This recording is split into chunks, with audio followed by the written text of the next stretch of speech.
Bonsoir et bienvenue de l'autre côté de l'écran.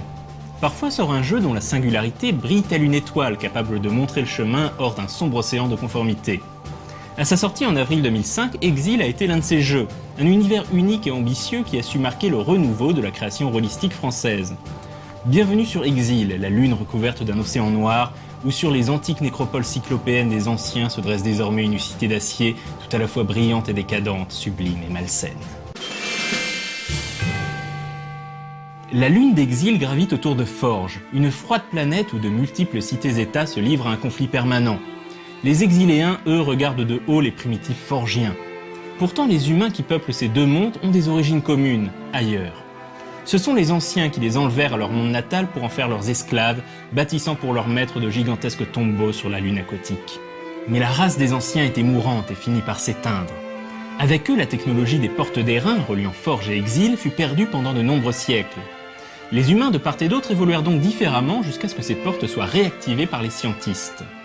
Durant cette période de séparation, les exiléens se réapproprièrent les palais des anciens désormais abandonnés et les tombes en ruine et en firent une cité qu'un célèbre auteur a décrit en ces mots « la perle noire d'un océan tragique ». S'étendant sous la surface de l'océan noir dans les entrailles de machines anciennes à la fonction désormais oubliée, la cité d'acier est le cauchemar anxiogène de Viollet-le-Duc, mêlant pierres antiques et armatures de métal dans un dédale inextricable de passerelles et de coursives. Plongé dans la brume et l'obscurité, Exil a donné naissance à une civilisation géniale et déviante, dirigée par le culte des machinistes et un gouvernement bureaucratique au fonctionnement incompréhensible, connu sous le seul nom d'administration. Depuis les hautes tours de la cité verticale jusqu'au tréfonds des anciens mécanismes, la cité d'Exil abrite de nombreux mystères, de sinistres complots et de sombres créatures. Les joueurs incarnent des habitants d'Exil. Ils peuvent être exiléens de souche ou d'adoption, la réouverture des portes d'airain permettant aux forgiens de chercher fortune dans la cité d'acier. L'univers d'Exil appartenant au courant steampunk, le mode de vie des exiléens est inspiré de l'ère victorienne. On pourra ainsi incarner des personnages qui seront acteurs de théâtre, montants l'air, anarchistes, assassins, fonctionnaires, courtisanes, dilettantes, fabricants d'automates, inventeurs ou mitiers, ces acrobates qui entretiennent les passerelles d'exil au péril de leur vie. Mais malgré leur sentiment de supériorité vis-à-vis de leurs cousins forgiens, les exiléens vivent dans la peur de leur cité, de ses secrets et de ses mécanismes inconnus. Ils savent qu'ils ne font qu'occuper une structure dont le vrai fonctionnement leur échappe. Pour ne pas succomber au désespoir, les exiléens se réfugient dans une fuite en avant permanente, une quête sans fin des plaisirs terrestres grâce auxquels ils tentent d'oublier leurs angoisses. Cette quête permanente de l'oubli est nommée le détachement. Exil utilise un système de jeu assez simple à base de dés à 12 faces. Lorsqu'un personnage tente d'utiliser une compétence, que l'on nomme des talents dans ce jeu, il commence par appliquer un bonus ou un malus lié à la difficulté de l'action au score qu'il possède dans ce talent.